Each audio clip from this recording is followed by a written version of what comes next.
नमस्कार दोस्तों, ज्योतिष की दुनिया में आपका एक बार फिर से स्वागत है। हम चर्चा करते हैं कि इस बार कब मनाई जाएगी छठ पूजा और साथ ही जानते हैं नहाए खाए और खरना पूजा विधि और जानते हैं छठ पूजा से जुड़ी पौराणिक कथा के बारे में। छठ पूजा त्योहार 4 दिन तक चलता है। इसमें महिलाएं 36 घंटे का निर्जला व्रत रखती है। देश के कुछ राज्यों में छठ पूजा का विशेष महत्व है। मान्यता है कि छठ पूजा का व्रत करने से संतान की लंबी उम्र होती है। इससे जुड़ी पौराणिक कथा के अनुसार भगवान श्री कृष्ण ने अभिमन्यु की पत्नी उत्तरा को छठ पूजा करने की सलाह दी थी। तभी से महिलाएं यह व्रत कर रही है। इस व्रत की शुरुआत नहाए खाए से होती है। इस व्रत में सूर्य देवता का पूजन किया जाता है। इस साल छठ पूजा का त्योहार 8 नवंबर 2021 सोमवार को है। 8 नवंबर से नहाए खाए शुरू होगा और इसके अगले दिन खरना और 10 नवंबर को डूबते सूर्य को अर्घ्य दिया जाएगा। इसके बाद 11 नवंबर की सुबह उगते सूर्य को अर्घ्य देकर छठ पूजा का समापन किया जाएगा। छठ पूजा के पहले दिन नहाए खाए के साथ व्रत की शुरुआत की जाती है। इस दिन स्नान के बाद सूर्य देवता को साक्षी मानकर व्रती महिलाएं व्रत का संकल्प लेती है। इसके बाद चने की सब्जी, चावल और साग का सेवन करने के बाद व्रत की शुरुआत की जाती है। दूसरे दिन खरना की परंपरा की जाती है। इस दिन महिलाएं व्रत करती है, शाम को गुड़ की खीर बनाती है और खास बात यह है कि खीर को मिट्टी के चूल्हे पर बनाने की परंपरा है।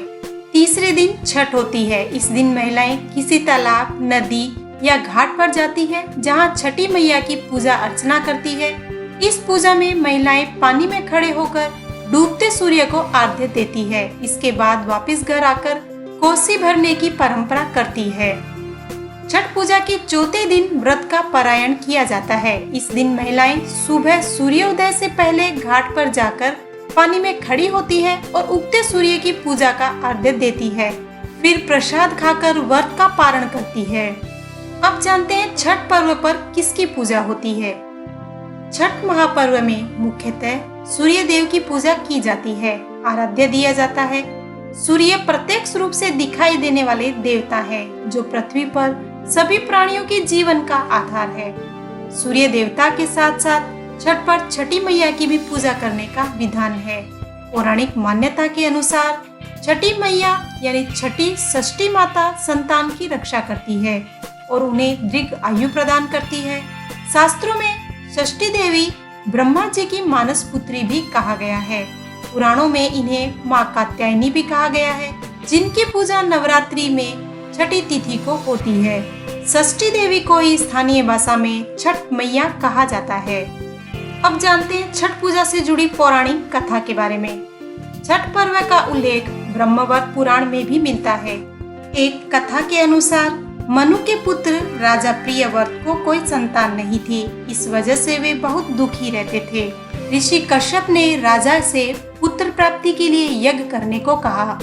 महर्षि की आज्ञा के अनुसार राजा ने यज्ञ करवाया। इसके बाद महारानी मालिनी ने एक पुत्र को जन्म दिया, लेकिन दुर्भाग्य से वह शिशु मृत पैदा हुआ। इस बात से राजा और प्रजाजन अत्यंत दुखी हो गए।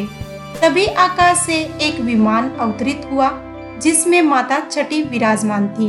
राजा ने उनसे प्रार्थना की तो उन्होंने अपना परिचय देते हुए कहा, मैं ब्रह्मा की मानस पुत्री छठी हूँ। मैं संसार के सभी बालकों की रक्षा करती हूँ और निसंतान को संतान प्राप्ति का वरदान देती हूँ। इसके बाद देवी ने मृत शिशु को आशीष देते हुए हाथ लगाया, जिससे वह जीवित हो गया।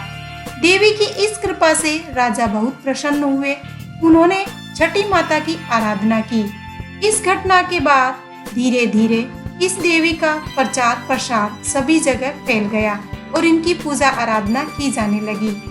छठ पूजा पर सूर्य देव और छठी माता का पूजन करने से व्यक्ति को संतान, सुख और मनवांछित फल की प्राप्ति होती है।